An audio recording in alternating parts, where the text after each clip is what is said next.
공부는 즐겁게 시작하는 게 좋습니다. 그래서 여러분들에게 지난번처럼 퀴즈를 내드릴 테니까 맞춰보세요. 비슷한 것 같은데 전혀 다른 것이 있습니다.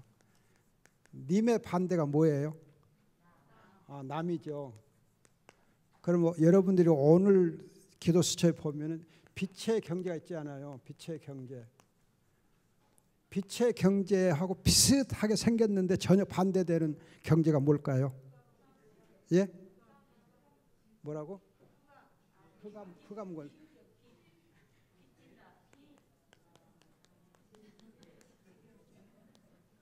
빛의 경제하고 비슷한데 전혀 반대되는 것은 빛의 경제예요. 빛내서 빛내는, 빛내 가지고 빛내는 말이 좀 이상하네. 빛내 가지고 빛내서 빛내는 경제. 이거 망하는 경제, 망하는 경제. 여러분 빛내 가지고 자기 막 광 내잖아요. 그 사람들처럼 속 없는 사람 없어요.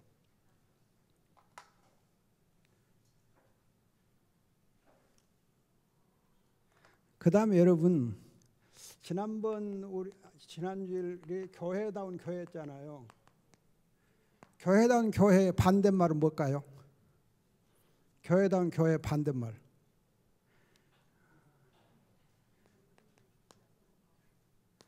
업교회.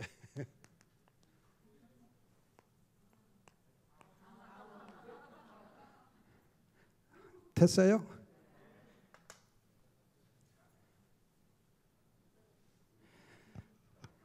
여러분들이 생각을 조금씩만 바꾸면은 훨씬 인생을 재밌게 살 수 있어요. 또 신앙생활을 재밌게 할 수 있고. 그래서 여러분들 항상 뭔가 이렇게 고리타분하게 생각하고 살지 말고 성경 말씀을 가지고 조금씩 생각을 바꾸고 또 이렇게 방향을 바꾸고 보면은 훨씬 더 신앙생활도 인생도 재밌어요. 보기에 따라서 어떻게 보느냐에 따라 다릅니다. 자, 오늘 공부는 로마서 1장 1절에서 17절까지 공부합니다. 성경책을 펴보세요. 로마서 1장 1절로 17절. 오늘 두 가를 공부합니다. 두 가를 공부해요. 자, 제가 먼저 읽어드리겠습니다. 여러분들이 이제 권사님 장로님들이시기 때문에 예배 순서를 맡아서 인도하는 경우가 좀 있을 거예요. 그럴 때에 성경을 읽을 때는 가능하면 교독하거나 합독하는 거 아닙니다. 성경은 인도자가 있게 돼 있어요. 인도자 혼자 있게 돼 있습니다. 같이 교독하거나 합독하지 않아요. 그래서 성경은 읽는 자가 있고 듣는 자가 있고 그렇게 돼 있어요. 그래서 여러분들이 성경 말씀 하나님의 말씀이기 때문에 여러분들 생각할 때 같이 이렇게 교독하면 좋을 것 같다 생각하는데 시편은 교독하는 것이 있지만은 그러나 이제 일반적으로 예배 때에는 성경을 읽는 자가 혼자 있게 되어 있습니다. 그것이 교회의 이제 예배 하나의 원칙이에요. 이해하시면 좋겠습니다. 그리스도 예수님의 종 바울은 여러분의 성경과 제 성경이 조금 다릅니다. 제가 가진 성경 가지고 읽어드립니다. 그리스도 예수님의 종 바울은 사도로 부르심을 받아 하나님의 복음을 위하여 따로 세우심을 받았다. 이 복음은 하나님께 선지자들을 통하여 성경에 미리 약속하신 것으로 그분의 아들에 관한 것이니 육신으로는 다윗의 자손으로 나셨고 성결의 영으로는 죽은 자들 가운데서 부활하여 권능 가운데 하나님의 아들로 선포되셨으니 곧 우리 주 예수 그리스도이시다. 그분으로 인하여 우리가 은혜와 사도의 직분을 받았으니 이는 그분의 이름을 위하여 모든 이방인 중에서 믿어 순종하게 하려는 것이다. 너희도 그들 가운데서 부르심을 받아 예수 그리스도의 것이 되었다. 하나님의 사랑하심을 받고 성도로 부르심을 입어 로마에 있는 모든 이들에게 편지를 쓴다. 하나님 우리 아버지와 주 예수 그리스도께로부터 오는 은혜와 평강이 있을지어다. 내가 먼저 너희 모두에 대하여 예수 그리스도로 말미암아 나의 하나님께 감사하니 이는 너희의 믿음이 온 세상에 전파되었기 때문이다. 그분의 아들의 복음을 통하여 나의 영으로 섬기는 하나님께서 나의 증인이 되시는데 나는 기도할 때마다 항상 너희를 기억하며 어떻게 하든지 이제 하나님의 뜻 안에서 너에게 갈 수 있는 길이 열리기를 간구하고 있다. 내가 너희 보기를 간절히 원하는 것은 어떤 영적인 은사를 너희에게 나누어 주어 너희를 견고하게 하려는 것이니 곧 내가 너희 가운데 지내면서 너희와 나의 믿음으로 서로 격려를 받으려는 것이다. 형제들아, 나는 너희가 이것을 모르는 것을 원하지 않는다. 내가 다른 이방인 가운데 열매를 거둔 것 같이 너희 가운데서도 얼마만큼 열매를 얻기 위하여 여러 번 너희에게 가려고 하였으나 지금까지 길이 막혔다. 나는 헬라인이나 야만이나 지혜 있는 자나 어리석은 자에게 다 빚진 자이다. 그러므로 내가 로마에 있는 너희에게도 복음 전하기를 간절히 원한다. 나는 복음을 부끄러워하지 않는다. 이 복음은 모든 믿는 자를 구원에 이르게 하는 하나님의 능력이다. 먼저는 유대인에게이고 그리고 헬라인에게이다. 복음에는 하나님의 의가 나타나서 믿음에서 믿음에 이르게 하나니 이와 같이 기록되어 있다. 의인은 믿음으로 살 것이다. 아멘. 자, 여러분 교재 책에 페이지로 21페이지 제2과 바울의 복음적 인사를 펴보세요. 오늘부터는 책을 잘 보셔야 됩니다. 거기 생각하기에 보면은 1번 기독교의 복음의 진리가 무엇인가? 기독교 복음의 진리가 무엇인가? 여러분 복음의 진리를 성경에서 가장 쉽게 정확하게 기술하고 있는 구절 성경은 어디에 있어요? 성경 구절이 어디예요? 복음을 성경에서 가장 정확하게 쉽게 표현해 놓은 성경 구절 어디예요? 고린도전서 15장 3절로 4절, 고린도전서 15장 3절로 4절. 유 목사님 자꾸 얘기하시더면 여러분들이 놓치네. 고린도전서 15장 3절 4절 거기 보시면 내가 받은 것, 즉 복음, 내가 받은 복음은 먼저 너에게 전하였으니 그리스도의 성경대로 우리 죄를 위하여 죽으시고 무덤에 묻히셨다가 성경대로 제3일에 살리심을 받아. 성경대로 죽으시고 성경대로 부활하신 것이 바로 복음입니다. 이것을 로마서 이제 1장 2절로 4절에서는 하나님의 복음은 해가지고 다윗의 아들로 나시고 또 하나님의 아들로 선포된 분이다. 그렇게 지금 소개되어 있습니다. 그 다음에 2번을 보시면은 바울에게는 인사말보다도 우선 더 중요한 것이 무엇인가?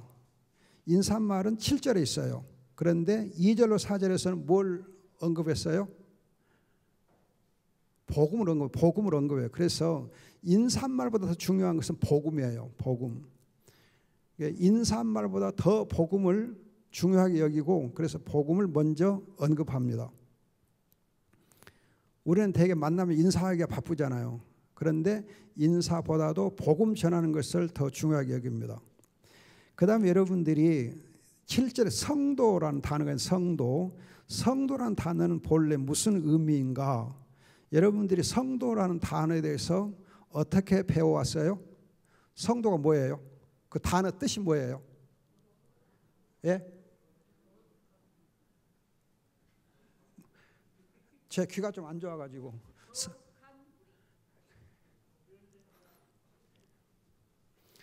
거룩한 무리 그건 우리말 뜻이고 본래 성경에서 성도는 뭐냐면은 여러분들이 시편 86편 2절 보세요. 시편 86편 2절 시편 86편 2절 시편 86편 2절 거기 보면 2절에 나는 경건하니란 말 있죠. 나는 경건하니 그 경건하다는 말이 있는데 그 경건하다는 말에서 성도란 말이 나와요. 성도란 말이. 성도라는 단어가 본래 경건하다는 단어에서 나와요.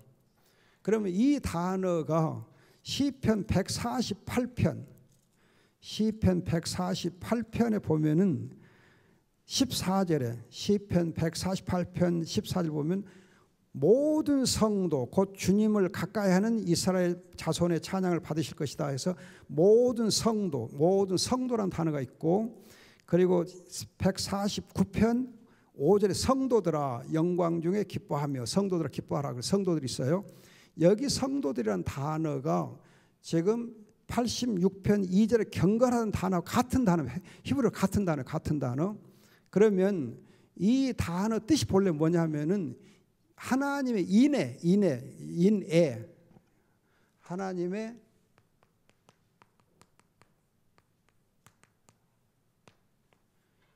인애, 하나님의 인애를 아는 사람을 두고 은혜를 입은 자, 하나님의 인애를 입은 자를 두고 성도라 그래요. 성도. 단어 뜻이 그래요. 성도란 단어가 본래 하나님의 인애를 덧입은 자를 성도라. 인애를 덧입은 자. 이 인애라고 하는 것은, 인애는 하나님 언약적 사랑이에요. 언약적 사랑. 언약 사랑으로 특히 부성적 사랑, 하나님의 아버지 사랑, 부성적 사랑을 두고 인애라 그래요.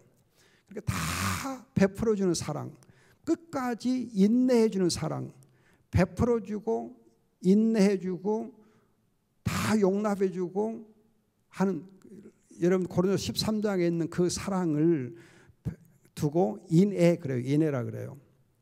이 인애를 덧입은 자를 두고 성도라 그래요. 단어 뜻이 그래요. 단어 뜻 자체가 그럽니다. 단어 뜻 자체가. 그런데 그 이제 인애를 입은 자를 두고 86편 2절에서 경건하다 번역을 해요. 그런데 여러분들이 상식적으로 알아둘 것은 경건이라는 이 단어하고 영성이라는 단어가 신학적으로는 같은 의미로 쓰여요. 같은 의미로. 신학적으로는 영성과 경건이 같은 의미로 쓰여요. 같은 의미로. 그럼 여러분들이 경건이라는 단어를 지금 다 설명할 때에 인애를, 하나님의 언약적 사랑, 인애를 입은 자를 두고 경건하다 그러잖아요. 그럼 경건은 하나님의 그 인애를 알고 하나님을 감사하고 하나님으로 만족하고 하나님을 즐거워하고 하나님을 사랑하고 하는 그걸 두고 경건 그래요. 경건. 하나님의 사랑을 알고서, 그럼 여러분들이 하나님의 사랑이 어떻게 구체로 나타났어요? 하나님의 사랑이 어떻게 구체로 나타났어요? 로마서 5장 8절 보면은 하나님의 사랑이 확정됐다. 어떻게 확정됐어요? 예수 그리스도를 십자가 희생 제물로 내어 줌으로써 하나님의 사랑이 확정됐다 그러잖아요.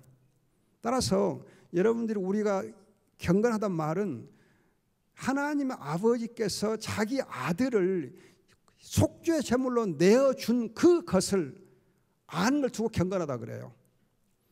그런데 그리스도를 통해서 그리스도를 속죄 제물로 내어주신 그 십자가에 나타나는 사랑을 아는 걸 두고 경건하다 그래요. 그걸 두고 영성이라 그래요. 그걸 두고. 그러니까 여러분 십자가의 이 귀한 비밀을 알지 못하는 사람은 영성이 없어요. 여러분들이 이제 왜 또 영성이라는 말과 연결되냐면은 하나님의 사랑을 알면 하나님에게 사로잡히게 돼. 우리가 성령에 사로잡히고 말씀에 사로잡히고 복음에 사로잡히게 돼요. 사로잡히면 여러분 어떻게 돼요? 그냥 하나님을 위해서, 그의 나라를 위해서 열심을 다하고 내 몸을 다하고 내 뜻을 다하고 힘을 다해서 살게 돼 있어요. 그걸 두고 영성이라 그래요.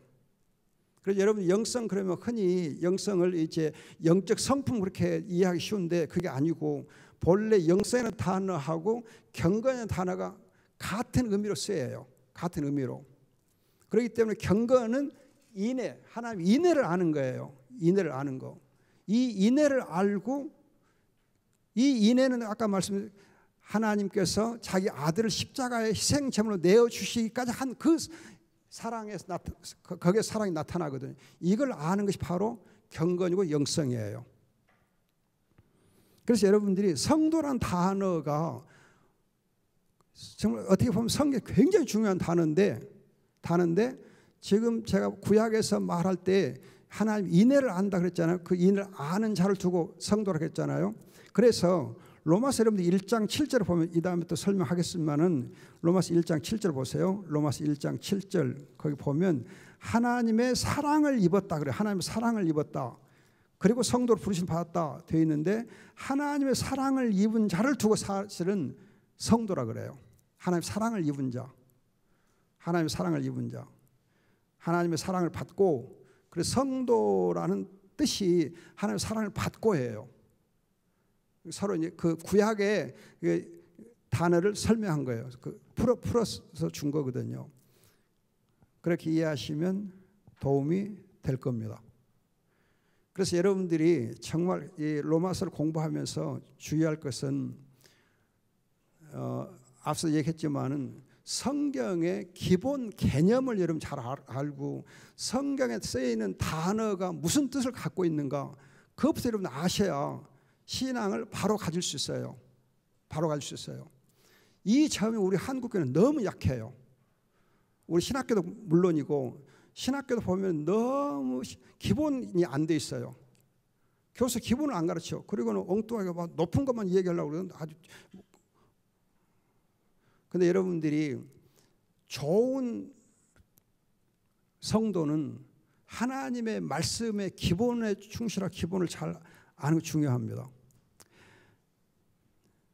자, 그럼 여러분들이 1절을 보세요. 로마서 1장 1절을 보시면은 그리스도 예수님의 종 바울은 그리스도 예수님의 종 바울은 여러분들이 성경에서 그리스도 예수라고 사용될 경우하고 예수 그리스도 사용될 경우가 각 다릅니다. 주의하셔야 돼요. 예수는 그리스도라고 하는 경우하고 그리스도는 예수다 하는 경우하고 각각 달라요. 성경 보면 여러분들이 예수 그리스도라고 나오는 데도 있고 그리스도 예수라고 나오는 데도 있고 그래요. 그럼 여러분들이 그리스도는 예수다 그 경우는 구약에서 약속되고 예언됐던 그 그리스도가 때가 차서 오신 분이 예수다 할 때는 그리스도 예수 그래요. 구약에서 약속됐던 그 그리스도가 때가 차서 오셨는데 그래서 여자에게서 나셨는데 그 오신 여자의 후손이 예수다. 그럴 때는 그리스도 예수 그래요. 그런데 예수 그리스도 그렇게 할 때는 여자의 아들로 오신 이 예수님이 나사렛 예수가 선지자와 제사장과 왕의 직분을 가지고 구원을 성취하신 바로 그 그리스도다 할 때는 나사렛 예수가 우리가 구원을 성취하신 그리스도다 할 때는 예수 그리스도 그래요. 예수 그리스도. 그래서 여러분들이 마태복음 16장 16절에서 나사렛 예수는 그리스도요 하나님 아들이시다 그렇게 되어 있어요. 여러분들이 지금 우리말 성경에 주는 그리스도요 하나님 아들이시다 그렇게 번역이 되어 있어서 오해하고 있는데 주는 그렇게 번역하면 안 돼요. 주는이 아니고 당신은 즉 나사렛 예수 당신은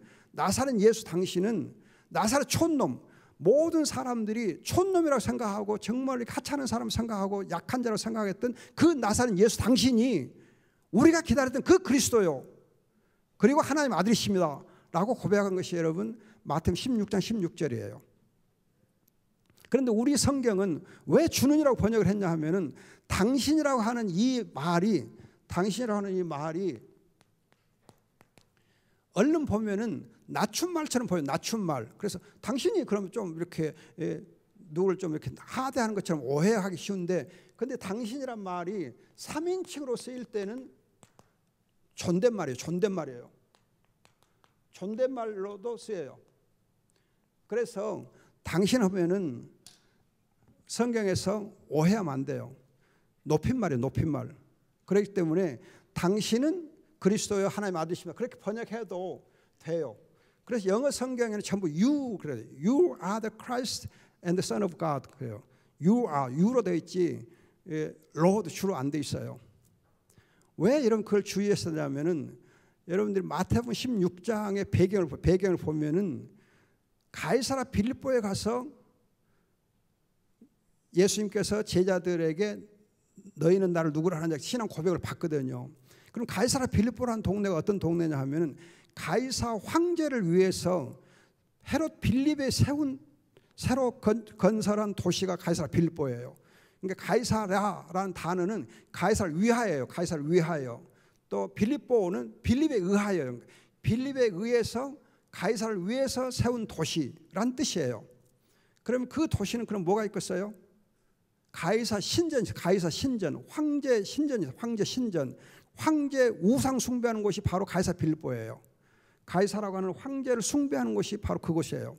그런데 또 그곳이 본래는 이 요단강이 상수, 요단강이 시작되는 거죠. 요단강이 시작되는 거. 즉 헐몬산에서 이렇게 눈이 녹으면은 그것이 지하로 숨었다가 그 가이사 빌립보라는 그 동네에서 물이 솟아 올라와요. 엄청난 물이 솟아 올라와요. 그 물이 솟아 올라오면서 그 흘러 내려가지고 요단강을 이루어, 요단강을. 그렇기 때문에 그곳이 바알 재단이 있어가지고 풍요를 상징하는 바알 또 우상 숭배하는 곳이에요. 그래서 예수님께서는 의도적으로 가이사 빌립보로 제자를 데리고 간 거예요. 그러면서 가이사 신전을 보게 한 거예요. 그리고 또 바알 신전을 보게 한 거예요. 그리고 바로 이제 그 상수원, 즉 물구멍에 있는 물이 이렇게 막 솟아오르고 있는 그 바로 그 위에 반석이 큰 거 있어. 반석이 아주 큰, 지금 우리 강대원 박상만한 큰 이제 강담만한 큰 바위가 있어요. 그 바위에서 물어본 거예요. 그 바위가 바알 제단이에요. 거기서 물어본 거예요. 그럼 보세요. 뭘 예수님 의도한 거예요? 나사렛 예수가 가이사와 비교해서 그리스도냐 아니냐? 가이사가 그리스도냐, 내가 그리스도냐, 나사렛 예수가 그리스도냐? 또 바알이 하나님이냐, 아니면 내가 하나님의 아들이냐? 그걸 물은 거예요. 그래서 여러분이 이제 나사렛 예수님이 바로 가이사가 줄 수 없는 평화와 가이사가 줄 수 없는 구원을 줄 수 있는 하나님 나라를 세울 수 있는 바로 그리스도요. 바알이 줄 수 없는 진정한 복과 진정한 이제 구원을 줄 수 있는 하나님의 아들이시다. 그렇게 되어 있는 것 마태복음 16장 16절이에요.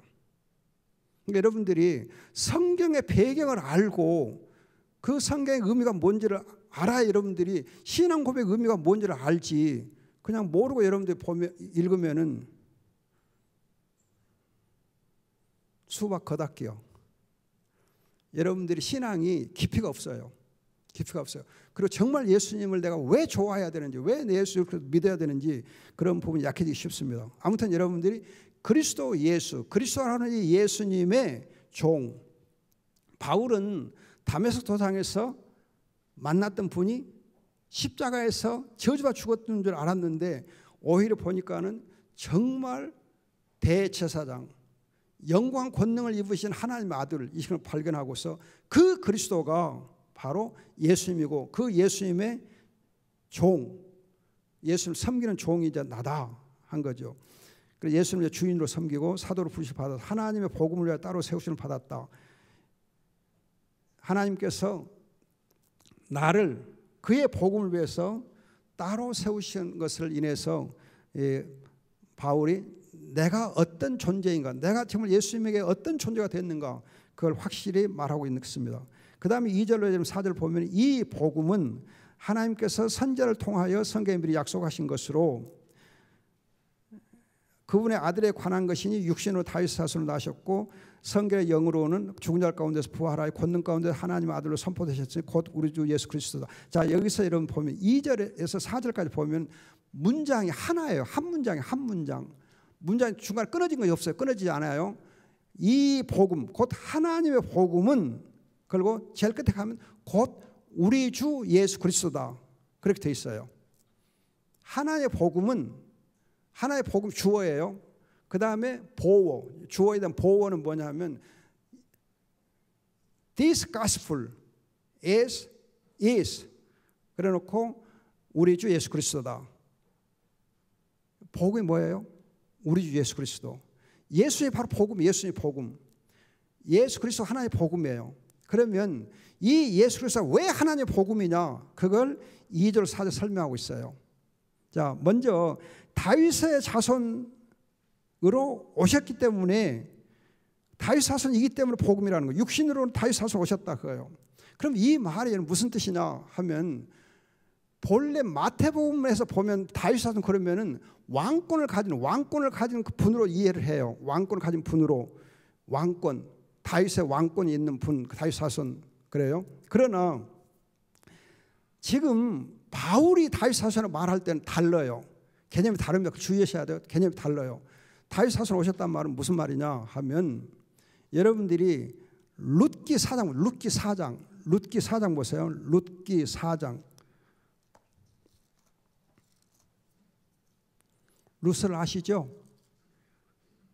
근데 룻기에서 여러분들이 룻이 이제 나오미의 며느리로서 그냥 이렇게 믿음이 좋았다, 또 효부였다 그것만 생각하시는데 사실은 룻기의 핵심은 4장 끝에 있어요. 4장 13절부터 나오고 특히 룻기 4장 18절에서 22절이 룻기의 핵심이에요. 룻기의 핵심이에요. 룻기를 여기 써놓은 것은 바로 이걸 소개하기 위해서예요. 룻이 효부였다. 그걸 설명하고자 한 거 아니고 룻은 베레스의 족보에 속한 자로서 이새와 그 아들 다윗을 낳았다. 그래서 여러분 제일 끝에 보면 다윗을 낳았다로 끝나 있어요. 룻이 누구냐? 다윗을 낳은 여자예요. 다윗을 낳은 여자. 다윗의 할머니요. 그런데 베레스의 족보를 소개해요. 베레스가 여러분 누구예요? 다말. 유다가 자기 며느리 다말하고 관계에서 낳았던 아들이 베레스예요. 그 베레스의 족보를 통해서 누가 나오느냐 하면은 바로 룻이 보아스를 통해서 오벳을 낳고 오벳은 이새를 낳고 이새는 다윗이 나왔다는 거예요. 다시 말하면 여러분들이 다윗의 사손을 할 때에는 베레스의 족보에 속한 이 다윗이라는 거예요. 베레스의 족보에 속한 이 다윗이에요. 그러면 여러분들이 이 룻기를 가지고서 여러분들이 마태복음 1장을 보시면은 자, 마태복음 1장 3절 보세요. 3절 보시면은 예수 그리스도의 족보에 대해서 이야기하면서 여러분 그 1절 다시 한번 보세요. 1절부터 보시면은 여러분 성경에는 예수 그리스도의 족보에 대해서 아브라함 자손, 다윗 자손 그렇게 되어 있는데 그게 아니에요. 다윗의 자손이고 아브라함 자손으로 소개되어 있어요. 다윗 자손 먼저 있어요. 다윗의 자손이고 아브라함 자손이에요. 즉 예수는 다윗의 자손이에요. 다윗의 자손으로서 아브라함 자손이에요. 그 다윗 자손 먼저예요. 다윗 자손.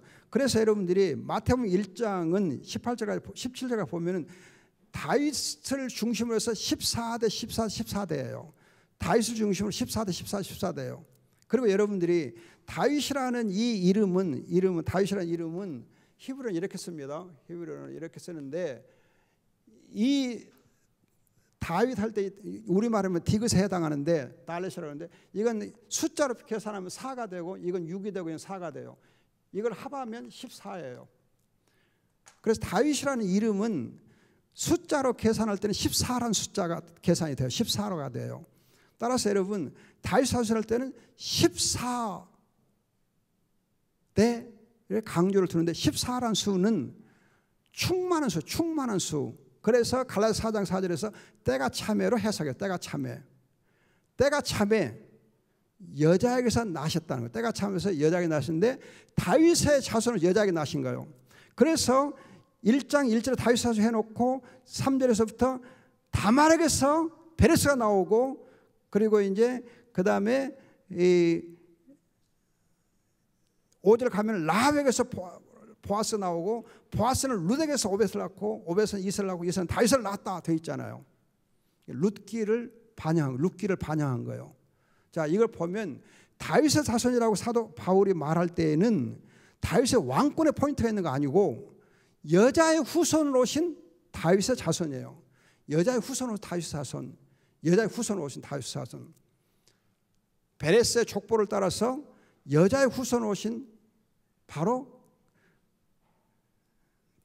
분이 예수 그리스도예요. 다윗 사손, 여자의 후손. 그럼 여러분들이 이 다윗 사손하고 뭐가 연결돼요? 여자의 후손 왔으니까 뭐가 연결돼요? 창세 3장 15절 연결돼요. 창세 3장 15절 연결돼요. 창세 3장 15절 연결되는 거예요. 그럼 여러분 창세 3장 15절 연결되고 보면 그 다윗 사손은 어떤 죽음을 죽어요? 십자가에서 속죄제물 죽음을 당하잖아요. 속죄제물 죽음을 당해요. 속죄제물 죽음을 당해요. 따라서 여러분들이 여기 1장 2절에서 그 아들에 관한 것이 육신은 다윗에서 나셨다. 이 말이 무슨 말이냐? 여자의 후손으로 때가 차서 오셨는데 오셔서 십자가 저주를 받아가지고 속죄제물로 죽으신 분이 바로 예수다 그거예요. 이것이 복음이라는 거예요. 그래서 여러분들 고린도서 15장 3절에서 성경대로 죽으시고 하고 연결되는 거예요. 여러분들이 성경을 잘 알아야 돼. 잘 알아야 이거 해석이 돼요. 잘 알아야 풀려. 근데 여러분들이 배경을 모르면은 룻기를 모르고 마태복음을 모르면은요, 이거 다윗 사손에서 그냥 자기 나름대로 해석하기 쉬워요. 근데 그게 아니요. 다윗 사손 뭐예요? 여자의 후손이요. 또 14대 때가 차서 오신 분이요. 그런데 여자의 후손은 누구예요? 십자가에서 저주받아 죽은 속죄제물 되신 분이요. 그래서 여러분들이 복음이 뭐냐? 여자의 후손으로 오셔서 때가 차서 오셔서 십자가상에서 속죄제물로 자기를 내어주신 그 예수 그리스도가 바로 하나의 복음이라는 거예요. 이해가 돼요? 그리고 여러분들이 이 지금 2절 3절 이거가 굉장히 뜻이 깊어요. 그래서 로마서가 여러분 쉽고도 어렵다는 거예요. 왜냐하면 이 배경을 다 알아야 되니까. 그 다음에 여러분들이 보면 선자들을 통해서 성경에 미리 약속했다. 아까 고린도전서 15장에도 성경대로 그랬죠. 성경대로 그랬잖아요. 성경대로 성경에 미리 약속하신 것으로. 그래 다윗 사손 성경 약속돼. 창세기 3장 15절에서 이미 성경에 약속됐어. 또 여러분들이 요한계시록 13장 8절, 요한계시록 13장 8절, 요한계시록 13장 8절. 이 구절이 굉장히 중요한 구절입니다. 요한계시록 13장 8절. 자, 우리 성경에는 죽임을 당한 어린 양의 생명책에 창세 이후로 이름이 기록되지 않은 자들은 그렇게 돼 있어요. 그런데 본래 헬라어 성경에서는 어떻게 되어 있냐면은 창세 이후로 죽임을 당한 어린 양의 생명책에 이름이 기록되지 않은 자들, 그렇게도 되어 있어요. 무슨 말이냐 하면 이 구절은 이렇게 번역하든 저렇게 번역하든 간에 어린 양이 언제 죽임을 당했냐, 언제 하나님 보시기에는 하나님의 계획 속에서 하나님의 작정 속에서는 언제 죽임을 당했냐, 이미 창세 전에, 창세 이후로 하면 창세 전이라면 똑같아요. 창세 전에 이미 죽임을 당한 그 어린 양이 창세 3장 15절에서 약속됐고 때가 차니까 다윗 사손으로 오셔서 십자가에서 희생제물로 죽으셨다. 이것이 복음이라는 거예요. 하나의 복음. 이해가 돼요? 알아들으셨어요? 깜박깜박만 있으니까 좀 그런데요. 자, 그 다음에 여러분들이 4절에 성결의 영으로는 죽은 자들 가운데서 부활하여 권능 가운데 하나님의 아들로 선포되었으니, 저번에 말씀드렸듯이, 그러나 중요한 것은 성결의 영이란 말은 무슨 말이냐? 성결의 영. 대개 성결의 영을 그동안은 성령으로 해석해 왔어요. 성령으로 해석해 왔어요. 성령으로 해석해 왔습니다. 근데 성령이라 할 때는 거룩한 영이라고 대개 성경에서 표현하고 헬라어 성경이 거룩한 영 그렇게 해요. 그런데 성결의 영이라 할 때는 성령을 가르치지 않아요. 이 단어가 성령을 가르치지 않아요. 성결의 영이라 할 때에는. 그럼 뭐냐? 여러분들이 고린도 후서 3장 17, 18절 보면 주는 영이시니 그래요. 주는 영. 예수 그리스도의 영이라 그래요. 영이시다. 영이 계신 곳에 자유가 있다 그래요. 그래서 영이신 예수 그리스도를 통해서 우리가 자유를 얻어요. 여러분 예수님이 영이세요. 왜? 하나님이시니까. 하나님이시니까 영이세요. 하나님으로서 영이시기 때문에 부활할 수가 있는 거예요. 육체로만 계시면 부활 못해요. 하나님이 영이시니까 부활해서 하늘로 올라갈 수 있는 거예요. 영이시니까. 그런데 왜 성결의 영이란 말 쓰느냐 하면은 여러분들이 대제사장은 지성소에 들어갈 때에 피로써 자기를 먼저 성결케 해야 돼요. 피로써 자기를 먼저 성결케 해야 돼요. 대제사장이 먼저 자기를 성결케 해야 돼요. 그리고 이제 대제사장은 또 성령으로 자기를 거룩해야 돼요. 성령으로 거룩해야 돼요. 예수 그리스도는 여러분들이 히브리서 7장 26절과 27절, 히브리서 7장 26절, 27절, 히브리서 7장 26절, 27절하고 히브리서 9장 여러분들이 14절, 여기 보면 예수 그리스도가 성령으로 또 자기의 피로 스스로를 먼저 성결케 해요. 왜? 대제사장이니까. 그 흠없고 거룩한 거예요. 성령과 피로써 자기를 성결케 하고서 그는 본래 죄가 없으시지만 성령과 피로 자기를 성결케 하고 하나님께 나아가요. 하나님께 들어가요. 그러니까 여러분들이 성결의 영으로는 죽은 자 가운데서 부활하여, 이 말은 부활하신 분이 하나님의 지성소, 하나님의 은혜의 보좌인 하늘 지성소로 들어가셔야 되는데, 들어가시려면은 먼저 자기를 성결케 해야 돼요. 자기를 성결케 해야 돼요. 자기를 성결케 하고 그리고서 들어가시게 돼 있어요. 그런데 하늘에 들어가신 분이니까 영으로서 들어가. 영으로서 그냥 육체로만 들어간 거 아니고 영으로서 들어가셔. 그렇기 때문에 여기 4절에서는 예수 그리스도가 성결의 영으로 자기를 스스로 성령과 피로 먼저 스스로를 거룩한 그 대제사장으로 지금 하나님 보좌 우편에 있다는 거예요. 그 복음이 뭐냐? 스스로 십자가의 속죄제물이 되어줘서 죽으셨던 그 분이 이제는 성결의 영으로서 하나님의 은혜의 보좌 앞에 들어가서 우리를 위해서 대제사장으로 중보 기도하시는 분이시다. 그거 중보 기도하시는 분이다. 그게 복음이에요. 그리스도께서 하늘 지성에 들어가서 중보 기도하심으로 모든 구속 사역을 성취하는 거. 구속 사역 성취돼요. 만약 중보 기도가 없으면, 그리스도의 중보 기도가 없으면은 그리스도 십자가의 대속은 아무 의미가 없어요. 중보 기도 없으면, 중보 기도가 없으면 아무것도 안 돼요.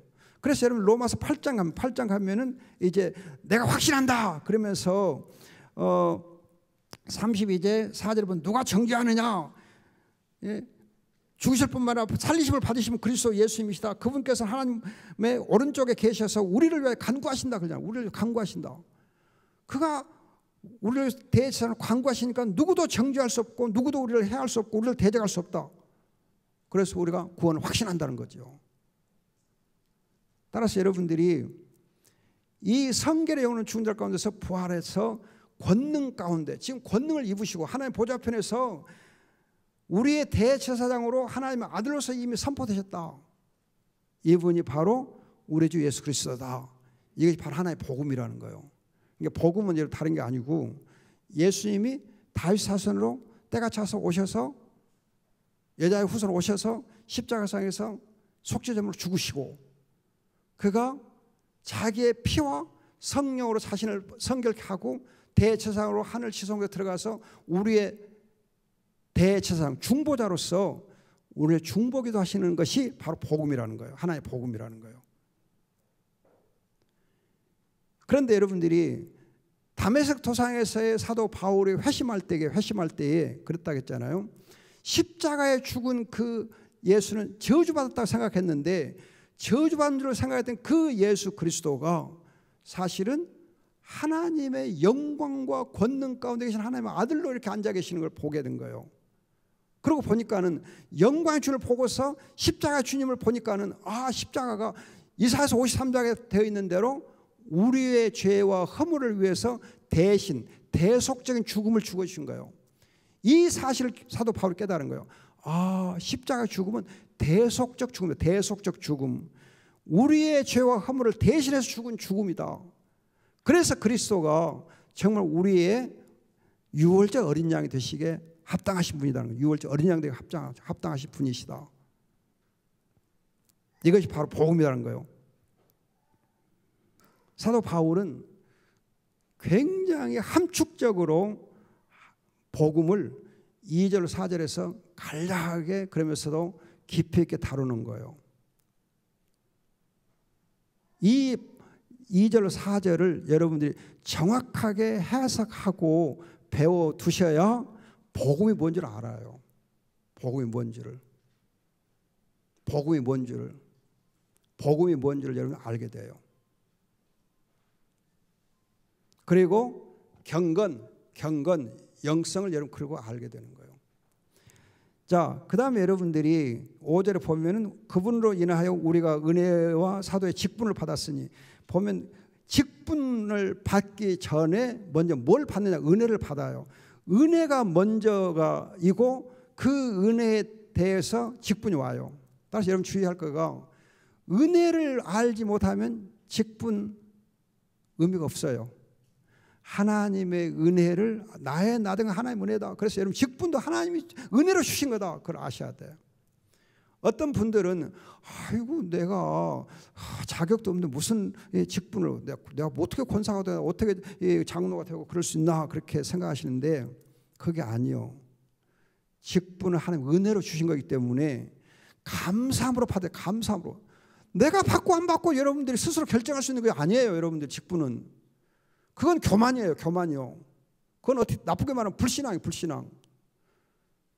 교회에서 여러분들이 성도들이 투표해서 선택해 주시면 하나님의 은혜로 알고 정말 감사합니다. 은혜로 알고 직분을 받으셔야 돼. 직분은 내가 받고 안 받고 나 연기할 거야. 그런 사람이 있어. 그건 정말 그러면 안 돼요. 직분은 연기할 수 있는 거 아니에요. 직분은 연기하면 안 돼요. 직분은 하나님의 은혜이기 때문에 감사함으로 그냥 받아야 돼. 아멘으로 받아야 돼. 직분을 받고 나면 우리가 직분에 걸맞게 또 성장해요. 직분이 사람을 만들어 가요. 내가 만들어 자꾸 직분을 받는 거 아니고 직분을 여러분 받고 나면 또 하나님이 또 직분에 어울리게 키워줘. 여러분들이 지금은 이제 그런 일 별로 없겠는데 옛날에는요. 여러분들 그 애기들 옷 사줄 때게 우리 나이 드신 분들 알까? 애들 옷 사줄 때게 옷을 큰 놈 사주잖아요. 한 1년 정도 입을 1, 2년 정도 입을 옷을 사줘. 그러니까 그냥 소매가 이렇게 길고 바지가 길고 그러면 걷어 올리고 뭐 하고 그렇게 입잖아요. 그런데 그 옷이 처음에는 너무 안 어울려. 아이고 정말 옷이 너무 안 어울려. 근데 한 달만 지나면 그 옷이 어울려요. 옷이 어울려. 그리고 안 불편해. 마찬가지 여러분 직분이 처음엔 내게 안 어울릴 것처럼 생각해요. 그러나 직분을 은혜로 잘 감당하면 직분이 또 어울리게 돼 있어요. 그러니까 여러분들이 정말 직분은 미루면 안 돼요. 또 내가 거부할 수 있는 것이 아니에요. 은혜니까 직분을 잘 받아야 돼요. 감사를 받아야 돼요. 제가 가끔 우리 신학생들에게 얘기해요. 신학생들이 얘기하면서 어떤 친구들은 나이가 좀 어리고 좀 해갖고 이제 목사 고시를 좀 연기하는 수가 있어요. 그건 나이 때문에 할 수 없이 그렇게 하지만 그러나 나이가 되어 있는데도 불구하고 뭐 준비가 좀 안 됐다 해가지고 이렇게 목사 고시를 좀 늦게 볼까 뭐 좀 미룰까 그런 친구들이 있어요. 그럼 제가 혼짝을 내요. 이 나쁜 놈아, 네가 하나님의 직분을 네 마음대로 받고 안 받고 그래? 너 그런 생각이 어디서 나온 거야? 이건 정말 불신앙이다. 지금 광주에 있는 어떤 교회 목사님 아들이 그랬어요. 그래도 그 목사님이 그냥 굉장히 심란해갖고 아들은 못 해보고 있는 거예요. 그래서 나한테 이 얘기 하더라고 그랬어요. 그래요. 야, 그 이제 아들을 만나갖고, 야, 이 나쁜 놈아. 내가 발로 엉덩이를 차면서, 이 나쁜 놈아. 너 정말 못돼 먹었다. 하나님 주신 직분을 네 마음대로 바꿔 안 바꿔 그래? 네가 미뤄? 네가 하나님보다 더 위에 있어? 제가 굉장히 혼을 냈어요. 그래서 목사님 죄송합니다 하고 시험 봤어요. 그래서 목사 됐어요. 또 이 녀석이 또 결혼을 또 안 하려고 그래. 그래서 결혼 생각이 없대. 그래서 아니 나쁜 놈아, 네 나이가 지금 몇 살인데 결혼 안 하려고 그래? 또 엉덩이를 걷어차면서 빨리 결혼해. 그렇게 결혼하고 애기 둘 낳았어요. 결혼도 하나의 은혜예요. 내가 마음대로 결혼을 미루고 어쩌고 할 거 아니에요. 은혜로 받아야 돼요. 은혜로 감당하면 돼요. 자, 그래서 은혜가 먼저입니다. 그리고 사도의 직분이 오고 은혜와 사도가 같이 연결됐을 거예요. 그렇게 해서 이 사도의 직분을 통해서 믿어 순종하게 한다. 그러니까 사도 바울이 정말 사도의 직분을 받은 것은 이방인들 중에서 믿음을 순종하게 하기 위해서 했다 그랬어요. 그래서 여기서 주의할 거가 믿음과 순종의 관계를 어떻게 볼 것인가? 믿음과 순종이 동일하냐? 믿음이 순종이냐? 아니면 믿음에서 순종이 나오느냐? 그거예요. 믿음이란 순종이냐? 믿음의 순종이냐? 아니면 믿음에서 나오는 순종이냐? 둘 다 맞는 말이에요. 왜냐하면 믿음은 산 믿음은 그 안에 순종이 반드시 있게 돼 있어요. 순종이 없는 믿음이 아니에요. 순종이 없는 믿음이 아닙니다. 그래서 순종하는 믿음이기 때문에 믿음과 순종은 같이 가요. 그러나 이제 믿음에서 순종이 나와요. 믿음의 순종이 나오기 때문에 또 믿음의 순종의 하나의 원인으로 이렇게 볼 수도 있어요. 이게 두 가지를 여러분 다 주의하시면 좋습니다. 아무튼 믿어 순종해요. 우리가 구원은 제가 가끔 말씀드려요. 구원은 행위로 말미암지 않고 믿음으로 돼요. 믿음으로. 구원은 행위로 말미암지 않고 믿음으로 됩니다. 그런데 그 구원은 행위에 이르게 해요. 행위에 이르게 해요. 즉 선을 행하게 해요. 선행의 열매를 맺게 해요. 따라서 여러분들이 구원을 받았는데 선행의 열매가 없다. 그 믿음은 믿음 아니고 그 구원은 구원 아니에요. 선행을 열매 맺지 않는 구원은 없어요. 순종하지 않는 구원 아니에요. 순종하지 않는 믿음 아니에요. 그래서 여러분들이 정말 주의해야 돼요. 구원은 오직 믿음으로 행함으로 말미암지 않습니다. 그런데 그 구원은 행위에 이르게 해요. 구원을 받으면 선을 행하게 해요. 순종하게 해요. 열심히 순종하게 해요. 율법에 순종하게 해요. 율법으로 말미암지 않아요. 그러나 율법의 행위로 말미암지 않아요. 그러나 율법의 행위에 이르게 해서 율법 순종하게 해요. 그리고 여러분들이 율법을 순종함으로 사니까 사도 바울이 로마서 12장부터는 율법을 얘기해요. 율법 순종할 걸 강조해요. 자, 그 다음에 여러분들이 이제 6절에 그들 가운데서 부르심을 받아 그리스도의 것이 됐다. 여러분, 그리스도의 것이 됐다. 우리는 지금 그리스도인은 누구냐? 그리스도인 누구냐? 그리스도의 것이 된 사람이 그리스도인이에요. 그리스도에 속한 사람이라는 뜻이에요. 그리스도에 속한 사람. 특히 여러분들이 교회라는 단어가 주께 속한 자.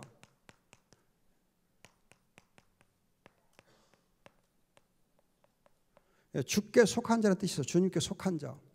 주님께 속한 자들이 바로 교회예요. 성도들이에요. 즉 그리스도의 것. 나는 그리스도의 것. 그러면 여러분들이 그리스도의 것이란 말은 무슨 뜻이냐 하면은 고린도전서 여러분들이 고린도전서 8장 보세요. 8장.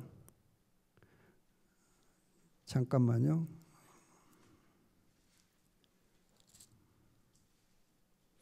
7장 23절. 고린도서 7장 23절 보면은 너희는 하나님께서 값을 치르고 사신 몸이니 사람의 종이 되지 마라. 하나님께서 그리스도의 피라고 하는 값을 주고 산 몸이다. 그래서 우리가 그리스도의 것이 된 거예요. 그리스도의 피값으로 산 거죠. 나는 그리스도의 것. 그래서 그리스도가 내 안에, 내가 그리스도 안에 있습니다.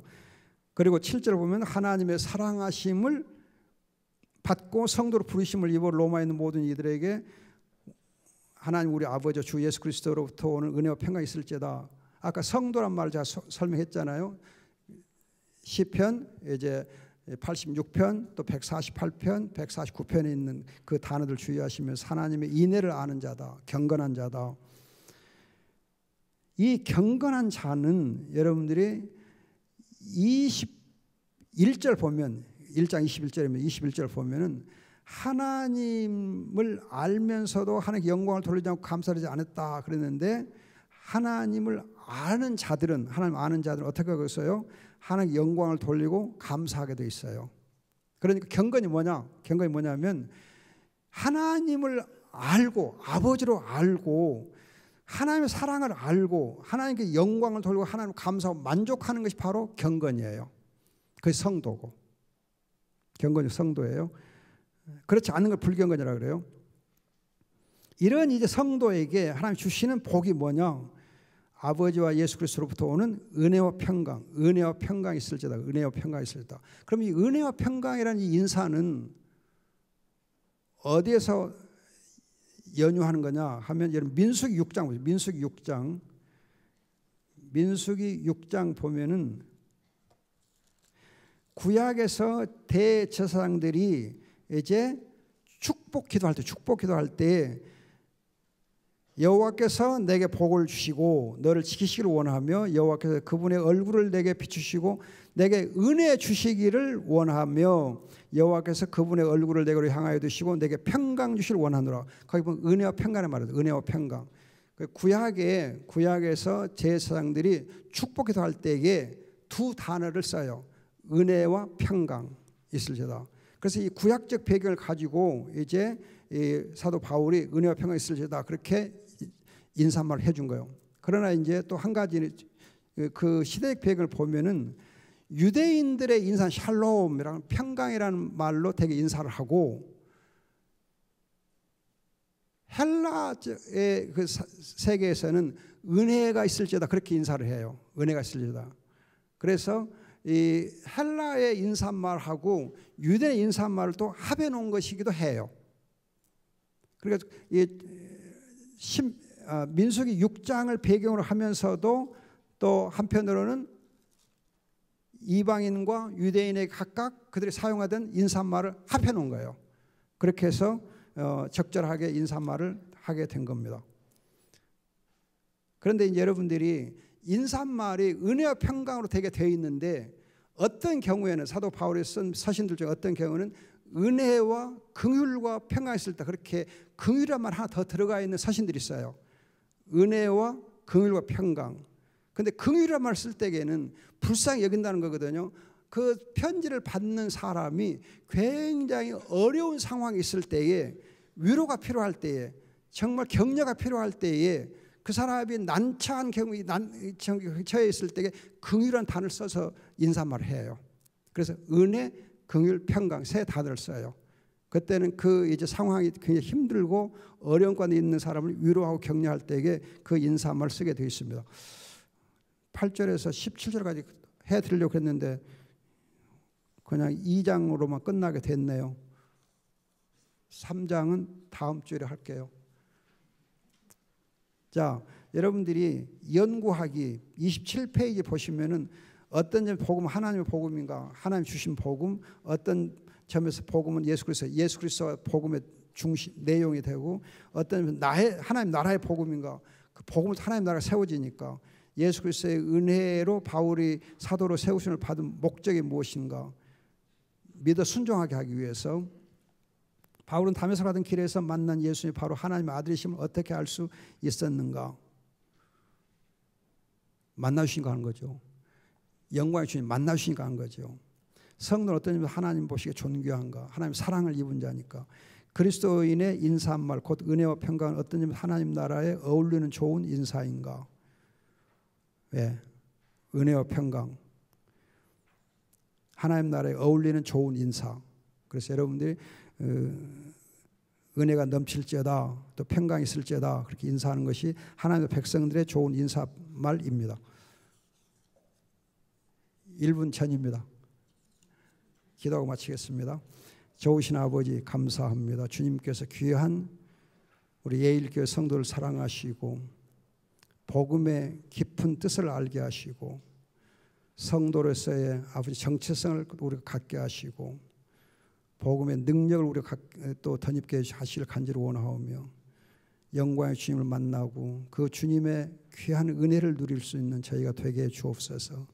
우리 교회가 교회다운 교회, 하나님 보시 아름다운 교회로 주님 복되게 하시고 또 6월 27일 있을 아버지 하나님 임직식에 같이 하시고 은혜로 직분을 잘 받게 해 주시옵소서. 주님의 영광 받아 주시길 원합니다. 로마서의 말씀을 통해서 크게 은혜가 있게 해 주옵소서. 아버지 다음 금요일에 주님께서 은혜로 함께 하시고 주의 말씀으로 복되게 주시옵소서. 감사하고 귀하신 예수님의 이름으로 기도합니다. 아멘.